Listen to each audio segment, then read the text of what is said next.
WCB Podcast, your source for all things Chicago Blackhawks and everything hockey. With your host, Jarom and Tanner. Let's do it. Jarom and Tanner. All right, it's another edition of the WCB Podcast. It's Jarom, it's Tanner. What's up, bud? We're good. Everything's good. Everything's good. Yep. Nothing going on. Just, it's, boring. It's the middle of July. And hockey news is few and far between. We do have some news, some minor signings for the Hawks. Update on Soderblom situation. Foligno playing Stepdad for the weekend. Yeah. It was scheduled release. I got some games that I want Tanner to grade on relevancy to if you should be watching them or not. And then I think we're also going to do a little Mount Rushmore, picking the top 4 role guys from the Stanley Cup era. Yeah, that's good. Quite a few potentially have been on this show. Yeah, it's possible. And role guys doesn't include Sharp. That doesn't include Hossa. We're not talking about guys that had big. What about Patrick Kane? He had a pretty big role. Yeah, role guy. Okay, Patrick Kane. Yeah, his role was to score. So, and then Sanders got a little bit of NHL news. Not too much, just some arbitration talk and all that, and maybe some signings. I don't know. There's not much NHL. There's not much to talk about across the entire league. There's little breadcrumbs. So here's a little bit of news for you. Yeah. What's up, guys? Before we get into this episode, I just want to take a quick second to ask you guys a huge favor. If you're listening to the show on either Apple Podcasts or Spotify, or even on your favorite platform, make sure you are subscribed or following the show. And if you're watching this on YouTube and you haven't already done so, make sure you hit that subscribe button, like this video, leave some comments, share it with your friends. And if you, just so you don't miss any future episodes, make sure you hit the little bell button so you get notified when we post new content. We appreciate it. And now let's get back to the episode. We mentioned on the World Junior Showcase coming up, and it was supposed to be 3 Hawks represented there. Sasha, AJ Spelsy. Yeah, and Antoine Frondel were supposed to be participating. Frondel actually is no longer participating in that, so there's only going to be Trade him. 2 Hawks. Eklund's not doing it either, so San Jose can't say that they're having a better rebuild with their better prospects. So, William Eklund? Yeah. Or is it Victor Eklund? Was it Victor? Maybe it was Victor, so that's what New York. No, where's he? New York? No. Yeah, Islanders?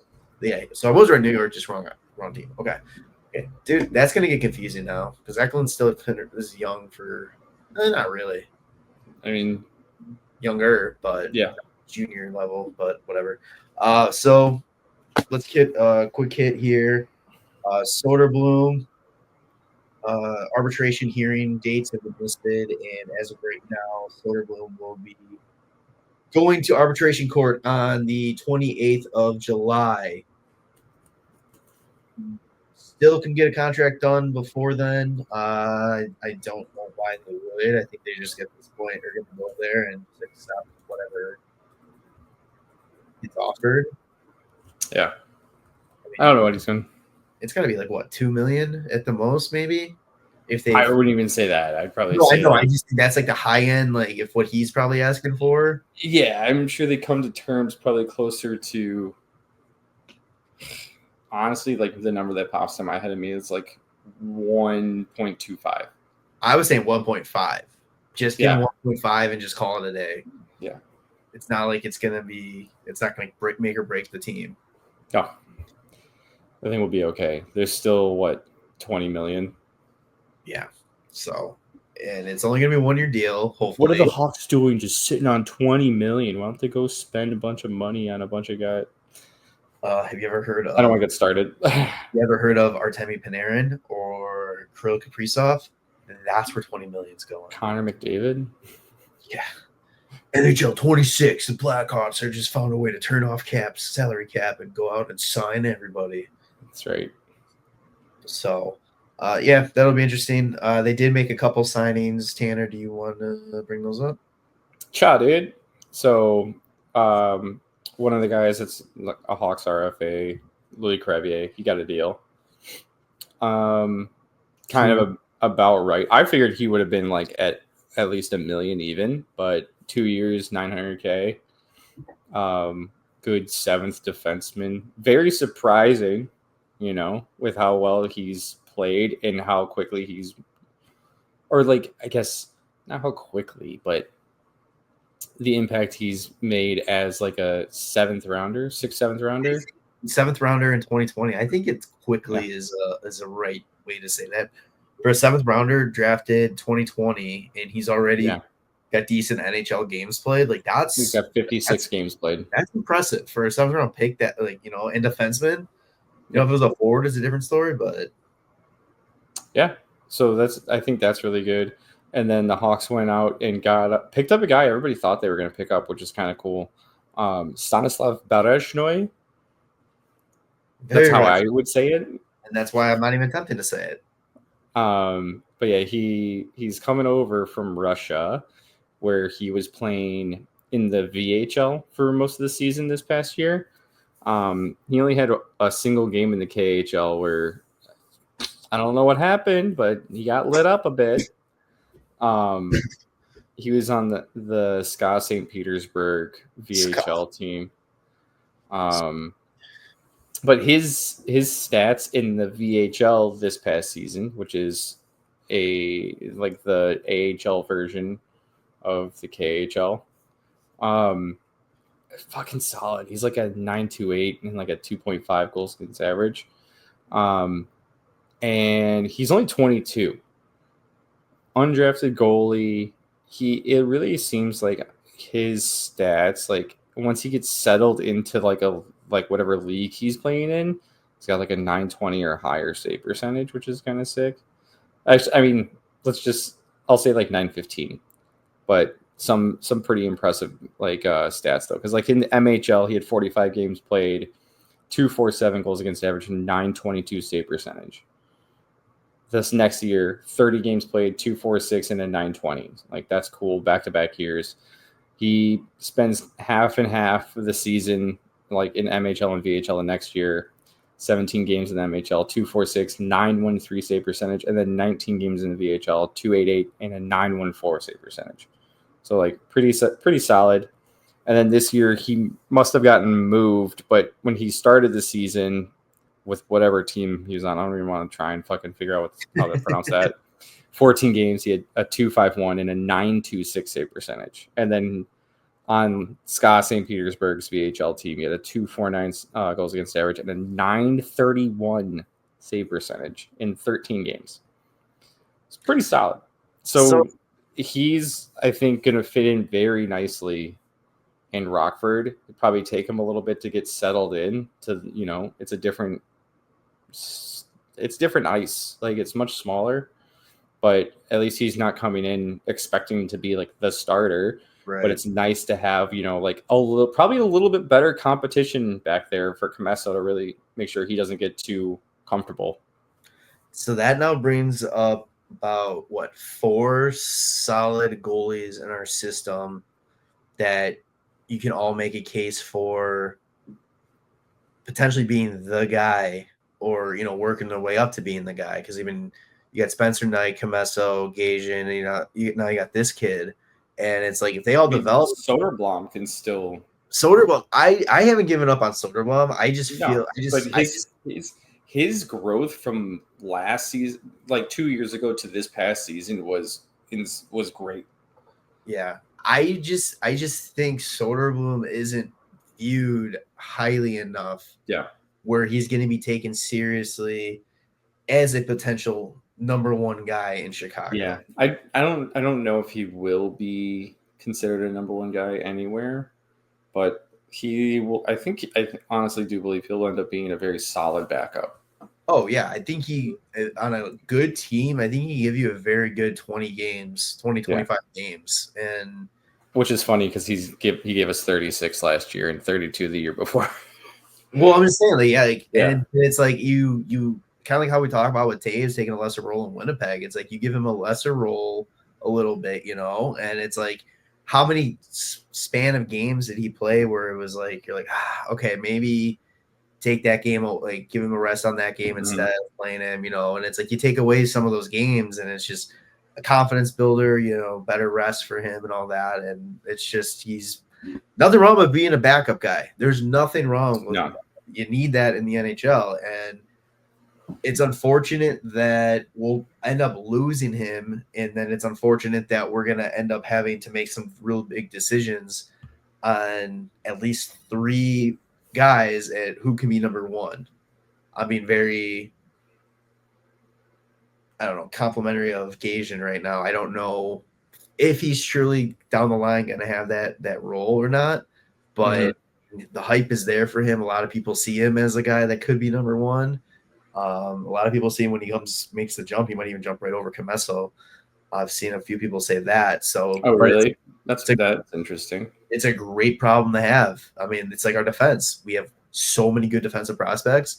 Now we have so many good goalie prospects, and it's been a while since we could say that.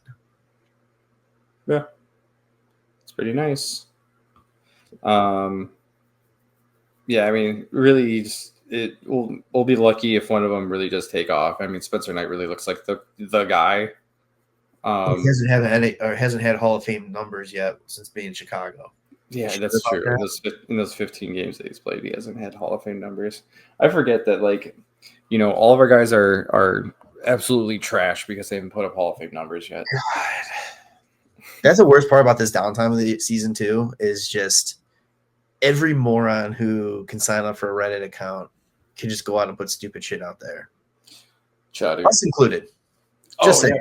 Dude, I put stupid shit out every time we talk on the podcast. Yeah, exactly. We're not immune to it, and then we'll definitely do that here with Daddy Foligno. There was just hilarious photos that came out. I don't know if it's this past weekend, but they're like making the rounds. I'm sure it's got to have been the past weekend. But he took a bunch of the young guys up to his place in Sudbury, and it was a little stepfather weekend away with the kids. And the pictures are so damn funny. Like all of them around with ice cream and then sitting around the fire together playing board games and on the ice. And Foligno's the only one with a black helmet on. You're better with picking players out. Who was all there? I know Nazar was. So Oliver Moore, Frank Nazar, Wyatt Kaiser, Landon Slaggard, Ethan Del Mastro, Colton Dock, and Nolan Allen.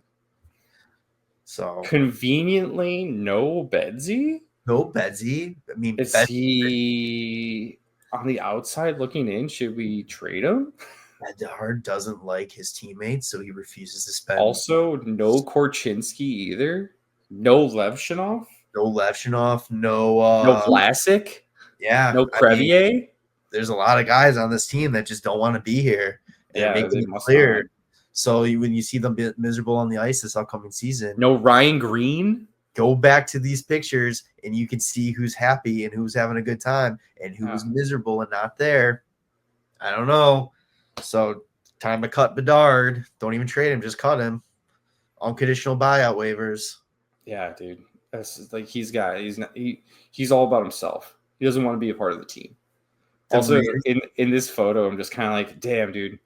Imagine like Del Mastro, Wyatt Kaiser, and Nolan Allen are all fighting for one spot. I mean, this season it could be 2, but I really do think that like Korchinski is going to end up with a for sure spot on the team eventually. So like it's really just like that third pairing left side. Unless one of them just plays on the right, then it's 3 guys fighting over 2 spots. But goddamn, enjoy your ice cream together while you can, because you're not all going to be able to be on the same team in the future. Oh man! Oh, and then Marcus Foligno also with a funny picture of some of them on the boat, and he's like, gonna have to really deep clean that boat when they're done. I fucking love it. It's just so funny to me that like Nick Foligno is probably it's like, yeah, we're gonna do a little family trip up to the lake house, and he tells Marcus, like, oh, I might bring someone along. And then he brings fucking 6 Blackhawks. Just the kids. And he's just probably like, dude, what the fuck? He's, like, he's probably like, oh, yeah, is it all right if I bring my kids? Yeah, right? Yeah, oh, dude, I love them. Yeah, absolutely. The kids can come. And then he just shows up with 6 Blackhawks. Dude, that right there is just why I'm like, if you want to just give him 1 year, $1 million contracts until he decides he's done playing, fucking do it, man. He is the fucking best. Like, absolutely. And I know a lot of people were like, oh, you want like leadership culture on this team. We should just kept Taves and Kane and all that. But it's like, they keep bringing something different. And it was a much needed change of scenery. And again, that's not a shot at Taves and Kane. No. It was just this stuff had to change in here, and I will forever turn towards what Alex Vlasic said when he first entered the room and was just like afraid to make mistakes. Yeah, like the weight that Kane and Taves carried in that locker room, it was just like you felt like you couldn't say anything. It's not like they did anything. It's just because of how immense their success was. That it just is a little overwhelming for young players. You say Chicago Blackhawks, and the first response is going to be Patrick Kane, Jonathan Taves. Yeah. Like, I mean, that is just – they literally saved Chicago hockey and brought it back and set the bar so high, and as they should. I mean, they're 2 of the greatest to do it for this organization, and – absolutely. And it's not a shot against them at all. It's just, especially with Vlasic too, I think it also, like, what happens with him is that he grew up a Blackhawks fan. Mm-hmm.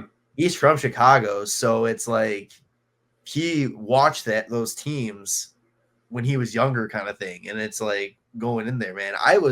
When I got to meet Taves doing the CPHL a few years ago, I was fucking like, you know, what is it? Starstruck a little bit when I met him, and I was like, oh shit. Like, and he was cool as shit with me, but so maybe he just doesn't like Vlasic or something. If that's what Vlasic feels. But anyway, but no, it's just, yeah, they needed that culture change, and they needed a fresh take on what it means to be a Blackhawk. And I think Foligno's doing the best part of it and showing off ice why he's so respected. Yeah, I agree. He's fucking the man, and that's why he's also the captain. Yeah. So, a few other little quick notes. Gavin McKenna is going to be a Blackhawk because his favorite team was the Chicago Blackhawks. That was straight from his mouth. His favorite team growing up was the Chicago Blackhawks, yes. Patrick Kane, and this was his favorite player. Yep. What else? There's a couple other little things. Bedsy was named NHL's top player under the age of 23. Yeah, Spencer Knight was named the number 2 goalie, or the second best goalie for goalies under the age of 25 by NHL. Which is I feel like a little recency bias because they did have Dustin Wolf number 1. I think it's just a little recency bias there. Who do you think would be number 1? Spencer Knight.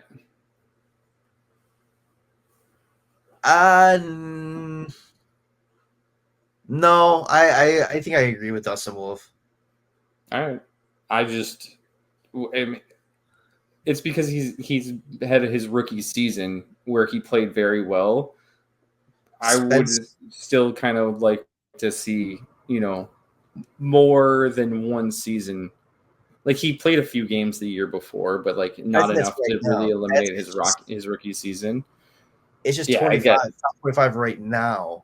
And but the fact that Spencer Knight's number 2, I thought was awesome because, I mean, realistically, he hasn't performed that well, since when he left to be in the player assistance program, and then like before that, he wasn't playing great. It's like it's been a little bit since he's actually played very consistent hockey.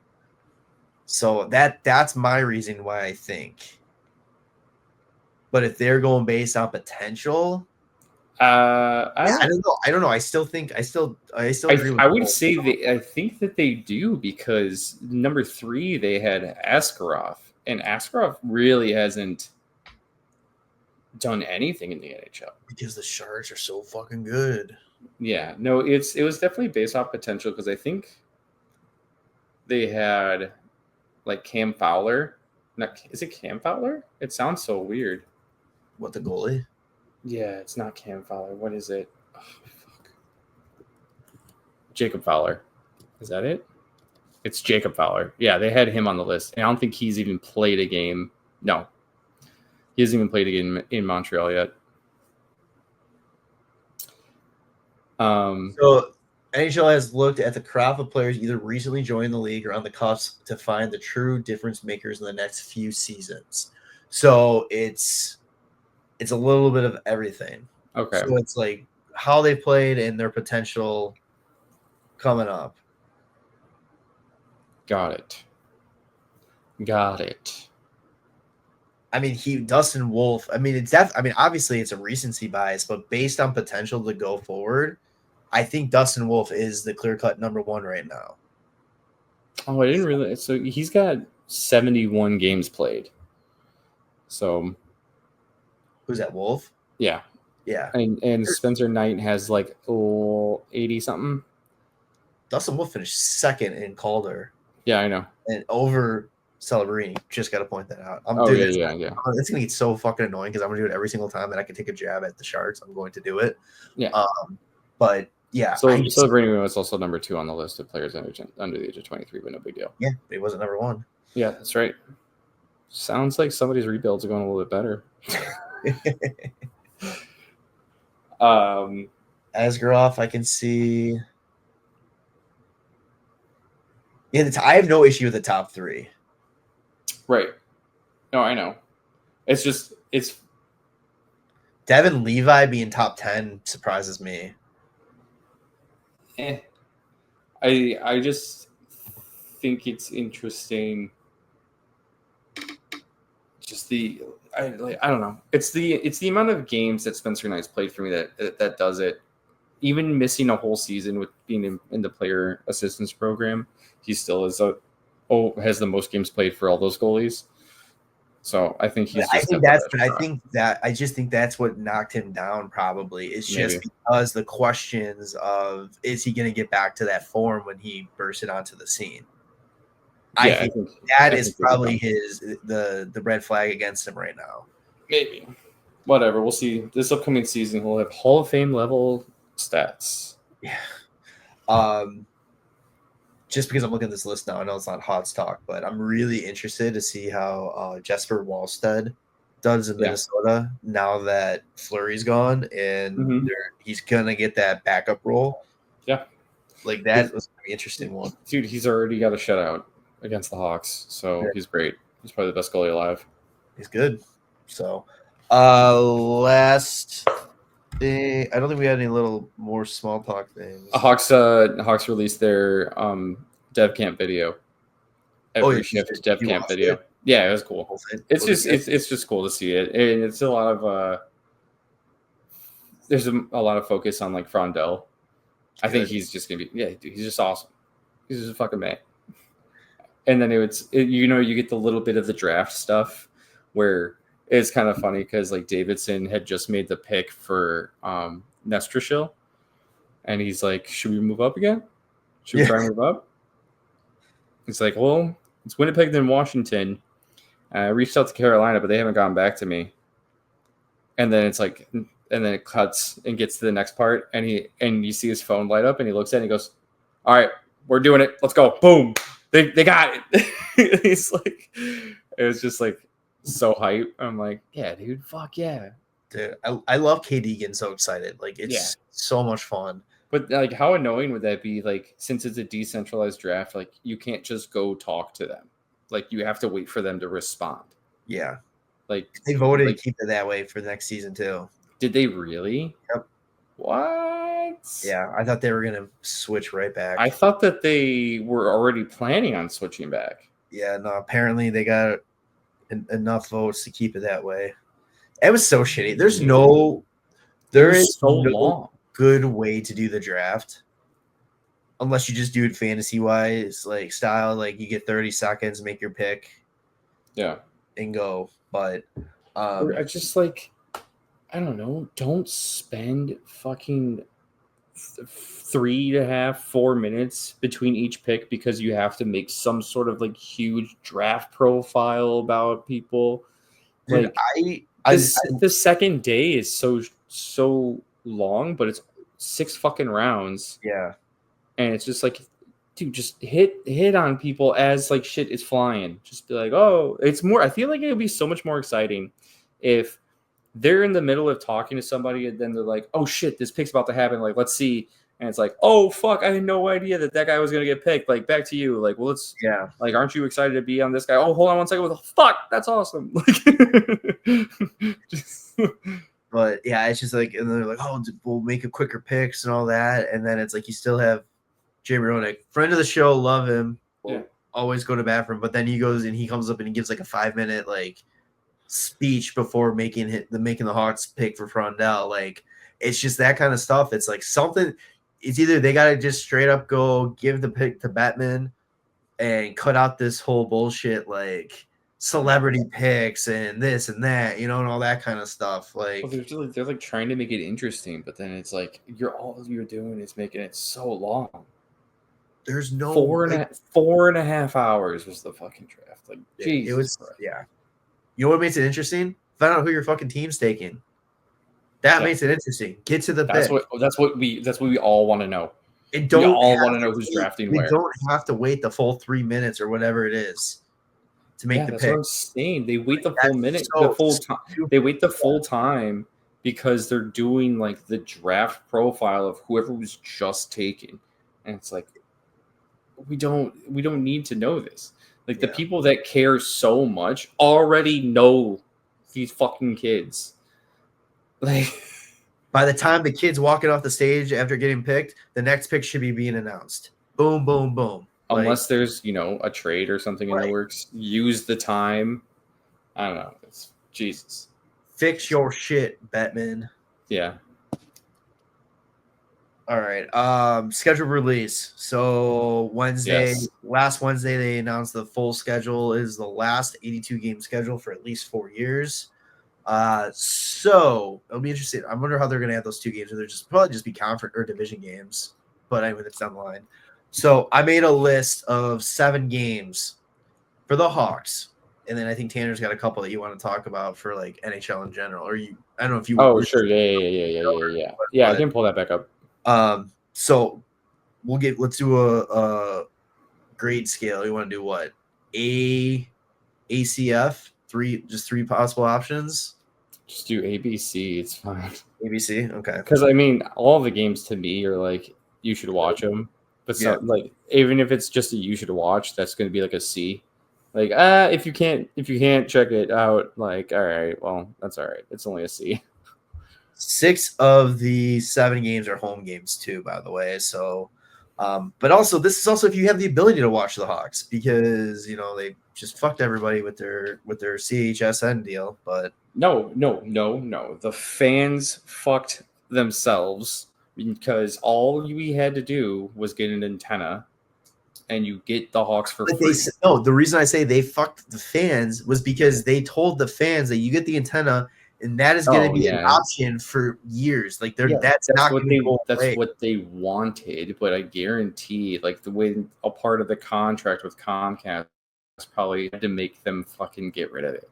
It still sucks that I'm not. It's like you either can keep the antenna in low fucking views and ratings because people are too lazy to get an antenna, or you make the deal where everybody wants you to be. They want to pay more to watch you, which is fucking stupid. And you have to lose it. I'm really going to be curious to see if the numbers jump up that high, especially because it is in the higher pay grade or like the level. Yeah, it sucks. Like that's why I'm very curious to see if the numbers actually change that much. Dude, just fucking. I think they will, but I don't think it's going to be like what people think they're going to change. I think it'll hurt because it was like only 700,000 or something like that this past season. I don't know. Just make a deal with WGN. Put it on WGN. Every game, or at least like not the nationally televised ones. And then you can have it on Comcast and you can have it on fucking antenna regular cable. Just go Victory Plus and make it free on the app. Yeah, dude. Like, not $19.99 for the fucking app. Like, why do we need to be with? Like, why does this channel need to have Bulls and White Sox? Just fucking get it on regular cable. I think they're kicking themselves for lynching on with the White Sox and Ryan Storff, because I think this is all his doing. I really do. Oh yeah, dude, he's a fucking idiot. But all right, games. First one, I have the home opener versus Montreal, October 11th. What would you rate that game as must see? A B. A B? Yeah, why not? Because home opener is always fucking cool. I'm giving it an A. Just the new, fresh. Yeah, you know what? That's true. You should give it an A. I should give it an A. You want to give it an A? All right. October 30th. It's the only road game on this list. Is against the Winnipeg Jets. It is the very first time the Blackhawks will be playing against Jonathan Toews. Yeah, that's an A. I want to see that. I want to see him play. December 13th, home versus the Wings. Kaner comes home 2.0. B. Like that's like you should watch it, but if you have something important to do, like do that thing that's important. A is like drop everything. Fucking does not matter. Watch that game. I'm getting a C because I just can't take it and bend over by Kaner again. Dude, I can. Wink. January 9th, home versus Washington. Potentially Ovechkin's last game in Chicago. C. I fucking don't care. I saw that would be a cool one to go to, especially just being the last one, because I went to his first game in Chicago. It would be cool to go to his last one. Yeah. It was like the one time I sat on the glass at a Hawks game, and just the monster that he is. Holy shit. Like, yeah. All right. January 19th, it's home. A. Fucking A. A plus. A plus, 100%. It's J19. Jonathan 19. Yeah.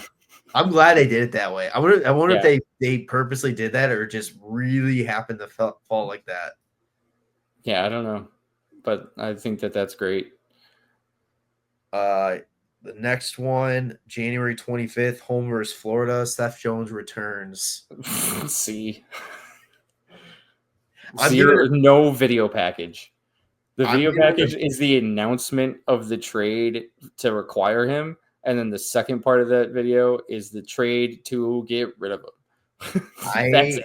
I'm giving a B just because I want to see the reaction if they're gonna boo him, or if it's gonna be one of those to see if there's actually a video package. Yeah, there shouldn't be.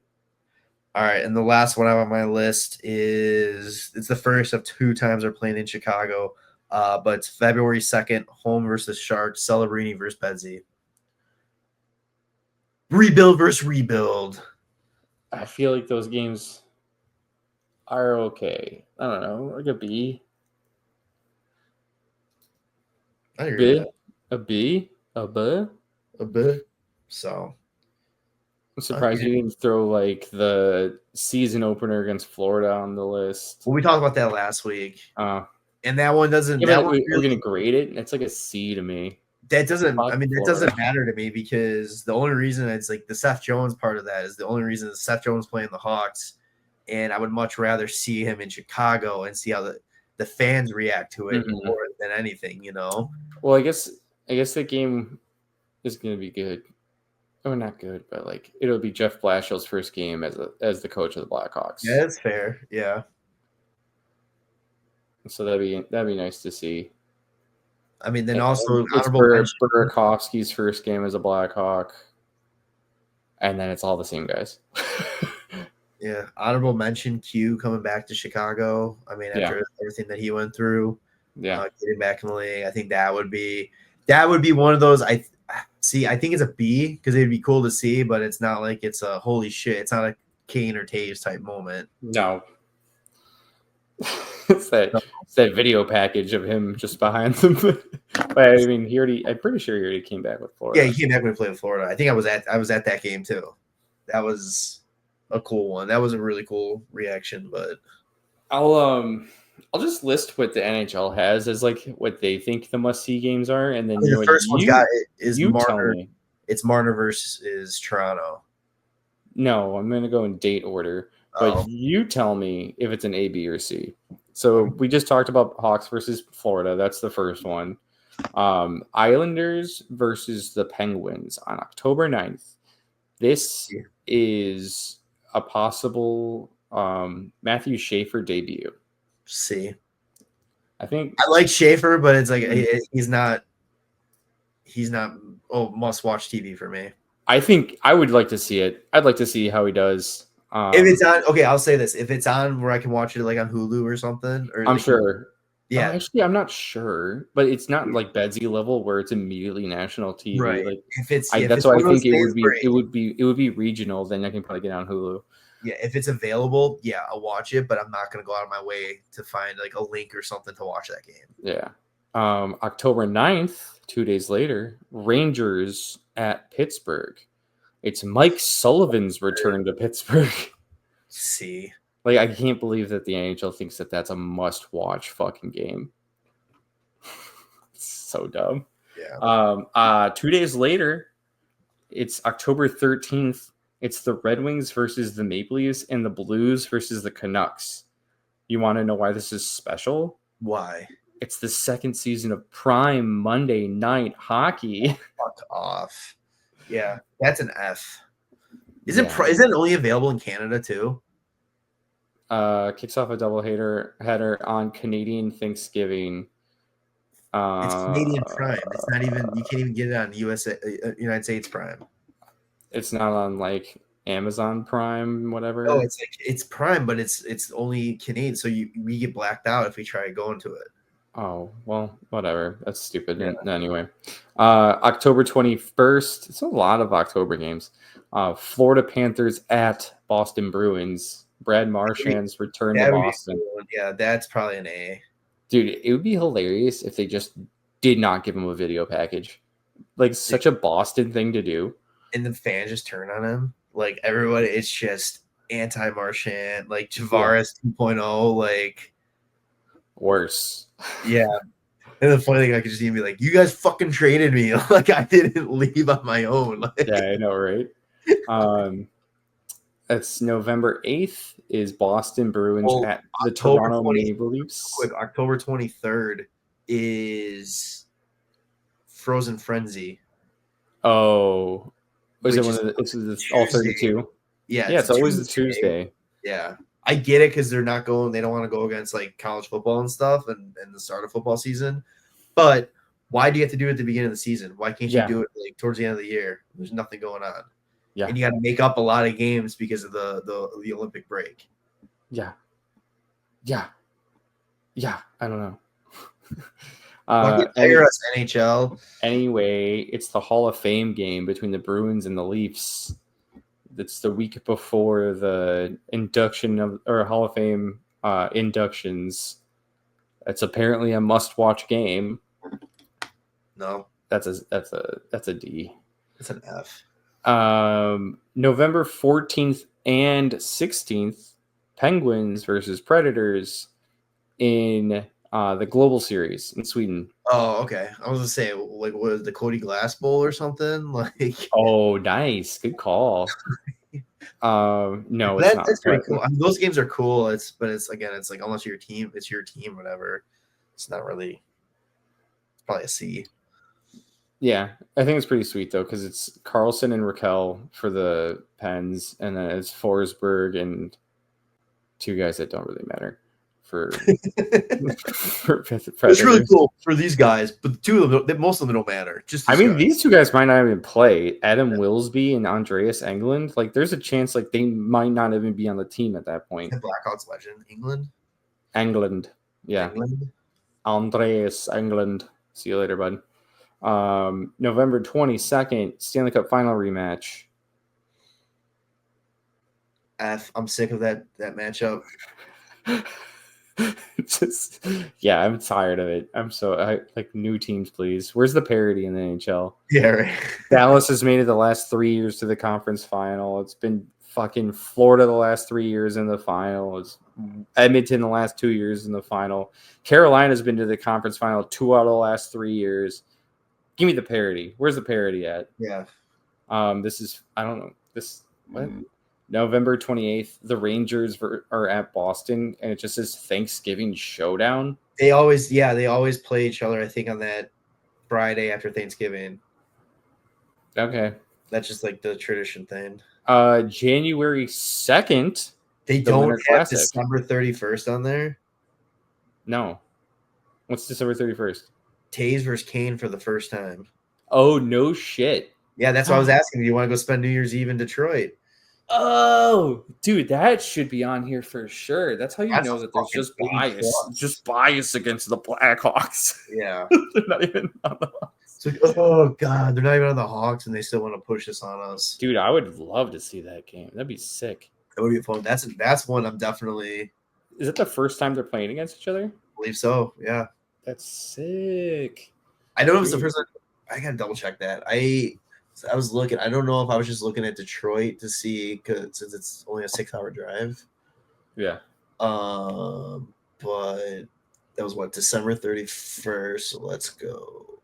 Or you keep. I'll do some research if you want to keep going. I was just saying, no, January 2nd is the Winter Classic. So Rangers at Florida. Fucking F. Just an F. I always like watching the Winter Classic, but it would be interesting to see how the ice is. Yeah. Considering it's in Miami. It will be cool to see those jerseys. What's up? It will be cool to see the Florida jerseys. Like, hopefully it's the vintage, and they bring back the leaping. There. I wish the NHL, when they make jerseys, would every once in a while incorporate like other teams in that city, because to get like a Miami Marlins colored Panthers jersey would be sick. I think the Miami Vice style shit too. Yeah, no, that's what it is. It's like the one I'm thinking of is like the black with like the pink. And blue. Like the Marlins like City Connect jersey. Yeah, something like that. Yeah, like that would be sick. And yes, that is the first time Kane and Taves will be playing each other. Nice. And also, if the Rangers are absolutely dog shit again this year, it'd be like they'll just get spanked. And you know what? If the Rangers get just slapped around by Florida, maybe everybody will just completely forget that happened the year before to the Blackhawks. Let's see. We already talked about this. Jets at Hawks. Taves returned to Chicago. 4 days later, January 23rd, Knights at Toronto. Marner's return. That's an A. Do they cheer or do they boo? Boo. Absolutely, I think so too. 100%. It's Tavares. It's a Tavares situation, I think, but it's worse because it's a hometown kid.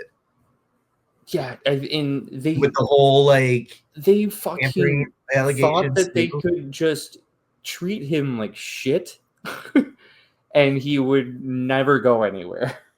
It's like the Eric Andre meme where he shoots Hannibal Buress. Yeah, he's like.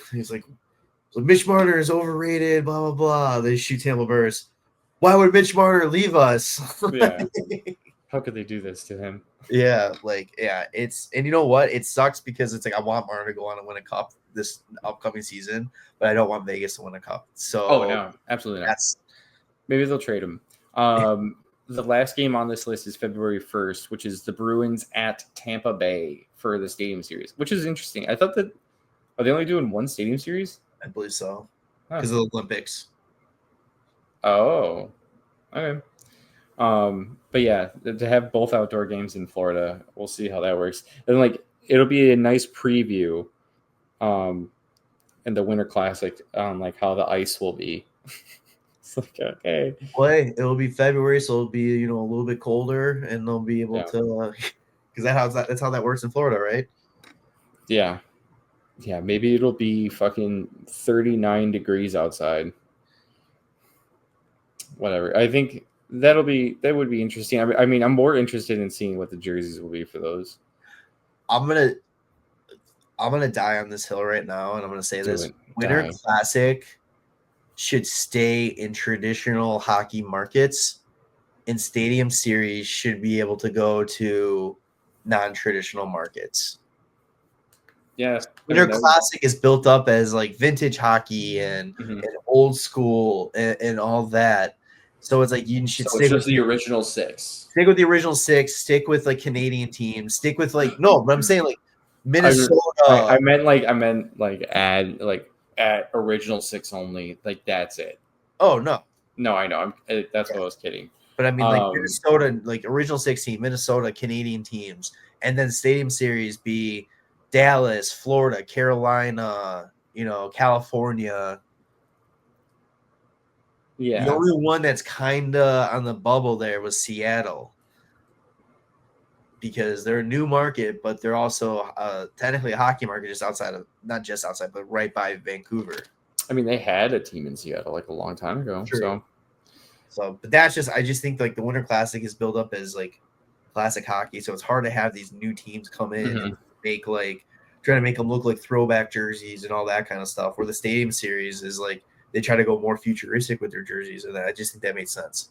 Yeah. I have no issues with it being in non-traditional markets. I just think the Winter Classic is better when it is in traditional markets. Yeah. I also think it should only be one outdoor game. I'm sick of these million outdoor games. Okay, well, you can't have it both ways. Well, I know, but if I have to pick one, it would be Winter Classic is traditional, Stadium Series is non-traditional. Okay. And if it was only one, you'd be okay with every team or just any team would be fine. If it's just one. Okay. I think it's just the overplay. It's just that it's oversaturated. Like the years where they had like 4 Stadium Series games where they had like all the New York area teams playing each other like multiple times. Like that was just, I get why they did it, but it's like come on, that's just too much. Yeah. It loses the specialness. Right. Yeah. I agree. So, all right, let's wrap this up with our Mount Rushmore NHL role players, or not NHL, Blackhawk role players, Stanley Cup era. We're taking 4. We're just going to do a show one. We're not going to, because I think we're going to have pretty much some of the same ones. Role guys, we're talking like bottom 6 pairs, like the forwards, guys that could float up to the top of the lineup when need be. Are we just talking forwards? If you can make a case, I was thinking forwards, but if you got a good case, well, I'm curious. Like, is Nicholas Hjalmarsson considered a role guy? Ooh.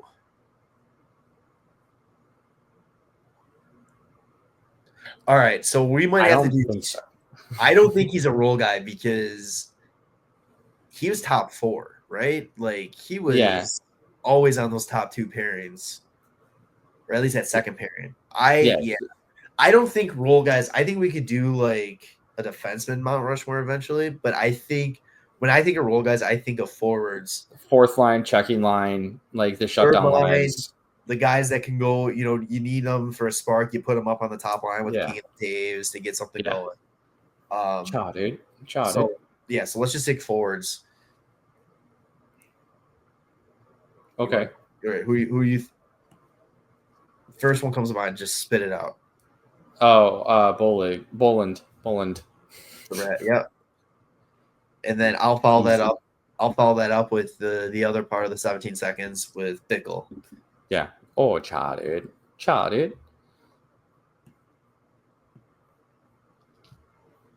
then I have like 3 more in mind.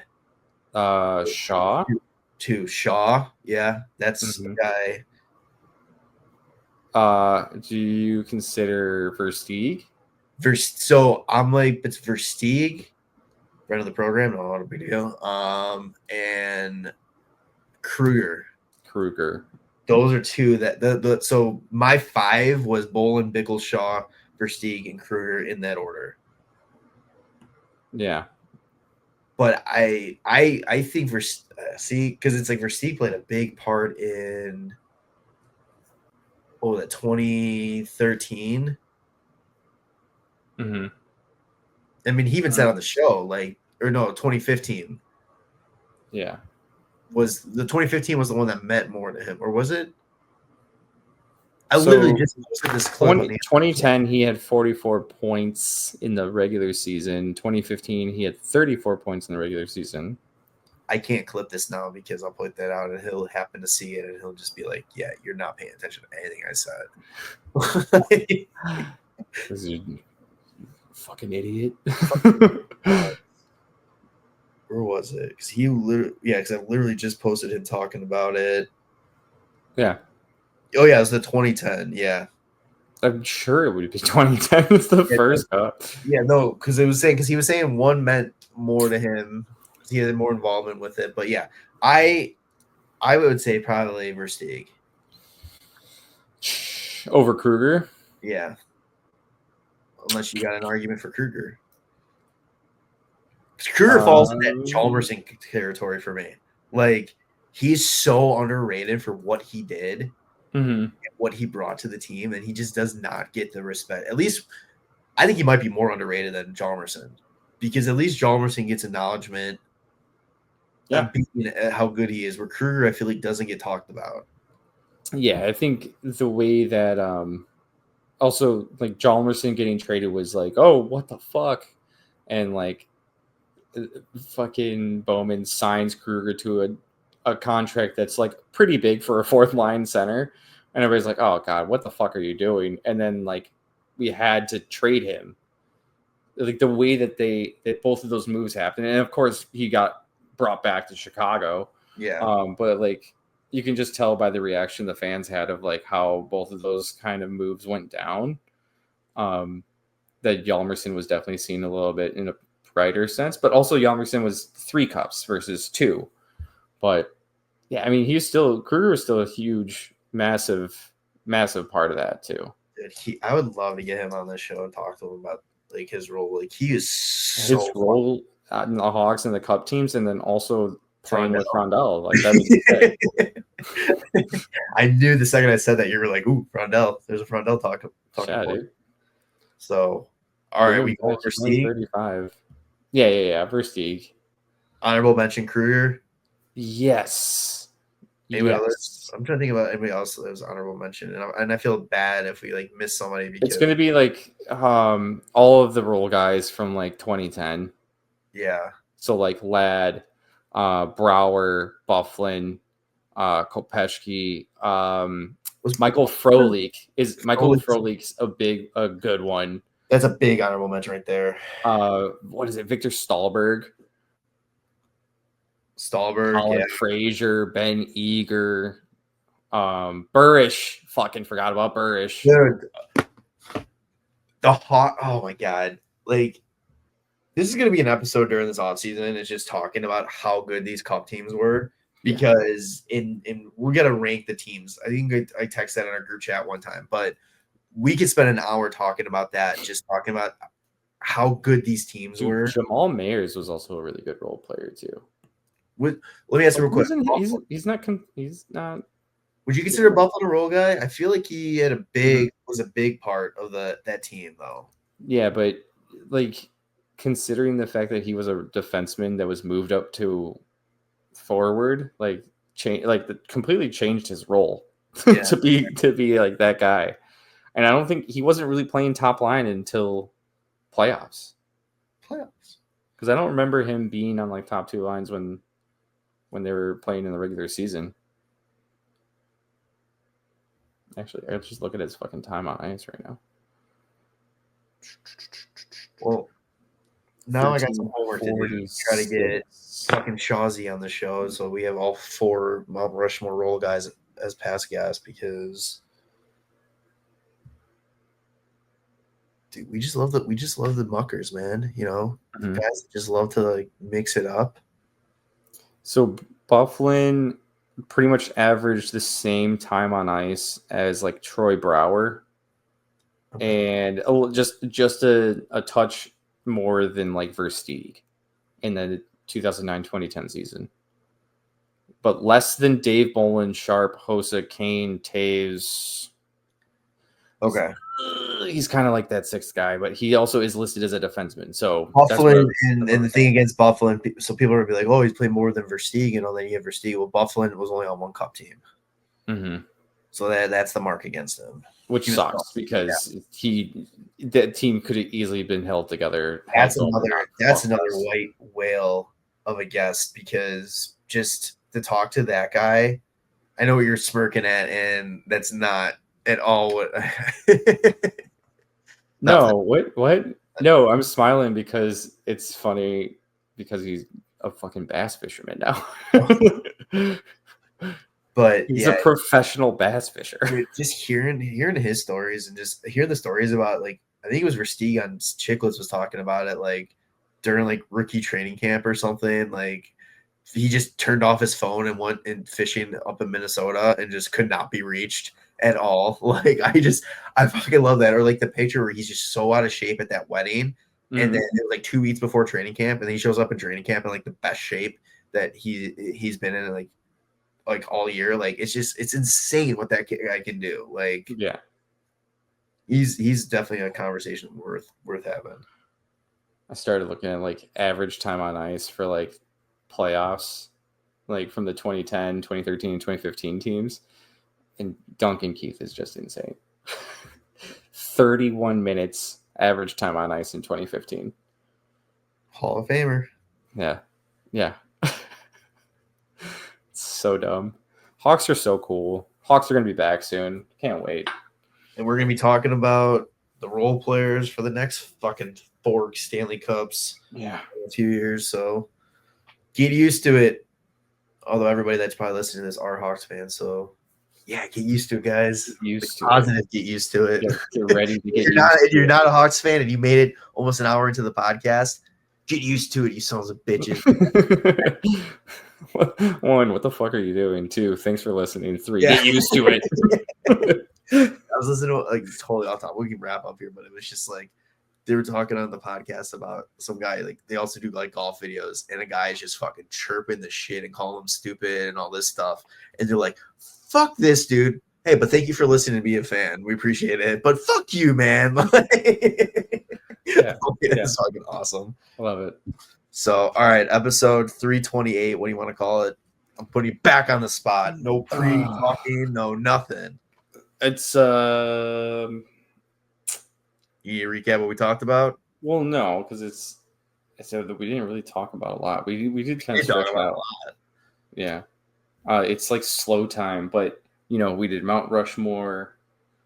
You should just put like MR, like Mount Rushmore role guys. Like is the last like 10 minutes of the show. Yeah, right. Oh, that's how you build the intrigue. Where is this Mount Rushmore? No. I mean, yeah, you could do like we'll just do like grade scale or game scale, Mount Rushmore and more. Just do one of those titles for this one. Who cares? Stop trying to be so creative with this shit and just unless we can be creative. I think that's better. Sometimes I can be creative, but sometimes I don't want to be. Just remember, episode 329. I'm probably going to put you on the spot. We should just call it like Nick Foligno, the stepdad. Stepdad Foligno. Yeah, that's good. You want to do that? Yeah, absolutely, dude. I would love to go to Nick Foligno's fucking lake house and hang out. He can't be my stepdad though. He's like a year older than me. It's so funny we talk about that, and it's like we're literally within like 3 years of him. Mm-hmm. Like that, God. Feels great. Mortality right there. Fuck. All right. Well, make sure to follow us on your favorite podcast platform. Big 2, Apple Podcasts and Spotify. If you're watching on YouTube and you haven't already, subscribe to the channel, like this video, leave a comment, share it with everybody, and follow on social media at WCB Podcast. And we will be back next week for another Let's Drag Out the Off-Season talk. So, yeah, dude. Hopefully, potentially have a cool episode. Potentially, we'll have an interesting episode. Maybe we'll see. Still got to confirm it all, but yeah. But yeah. Until then, stay cool. I don't know. All right. Love you, boys. Bye. Thanks for listening to the WCB podcast. Be sure to subscribe wherever you heard this podcast. To connect with Jarom and Tanner, check out the boys at WCB Podcast on all social media. We'll see you next time.